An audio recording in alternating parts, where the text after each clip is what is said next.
I mean, one of the most important things for us is the setting. I mean, we did it for a number of reasons. One of it's just, that it has such amazing architecture. It's such a beautiful city. And we thought it really fit the theme of our game, which, we follow these guys go on this journey where they start out very professional and very clean and trying to do the right thing. And then they go in and all these terrible situations really make them start to fall apart and, just go through this kind of dark place psychologically.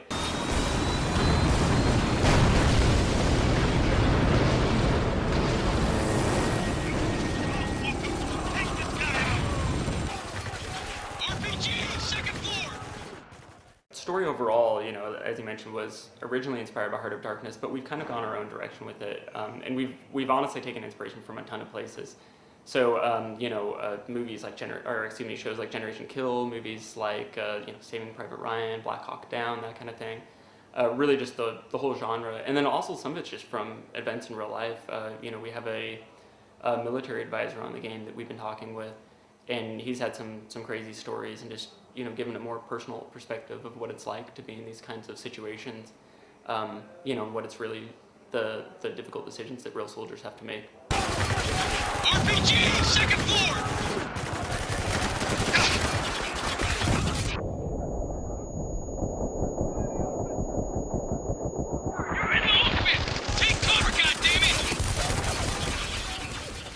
Oh, we have the M249 light machine gun, and we need to know how to reload it, because like in some games they'll do it this way, and some other, and then you'd watch footage and it wouldn't be totally clear, and then he'd really, break it down for you why there's different ways that you can reload that weapon, for instance. He's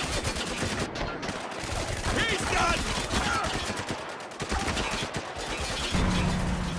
Because we wanted to make it sort of show the human side. Sometimes you have to take a few liberties. So, even down to silly things like you would never say the word right to refer to a direction in combat, because it can be ambiguous if you're saying, right like affirmative or right the direction. But just to add some variety and, some familiarity, like that's something we do, is we'll say like it's on the right side. So little things like that where we break with reality. But overall, we really try to give it an authentic feel.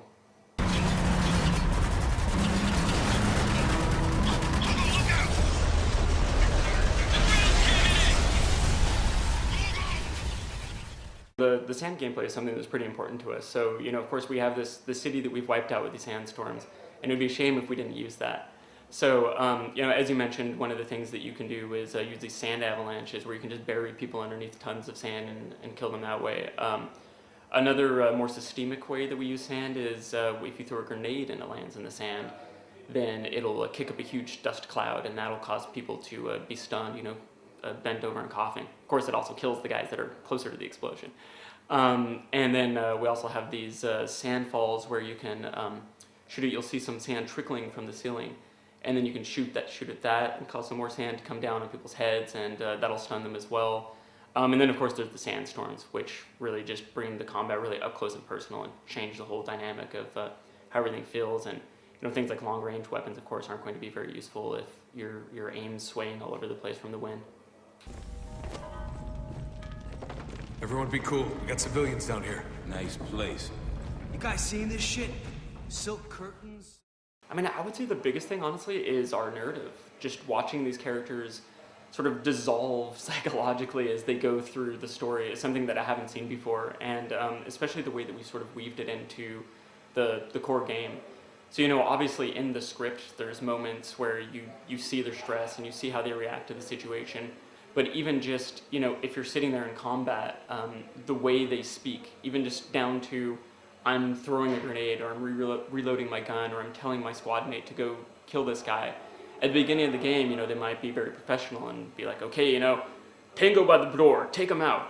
By the end of the game, there's going to be like, kill that son of a bitch, and it's also reflected in their visual appearance as well. So, at the beginning, they're very, very clean, very pristine looking. And by the end, they're bloodied and bruised and torn up and dusty. And I think just these little details really help reinforce the story we're telling and help make it very believable as you watch these people sort of fall apart.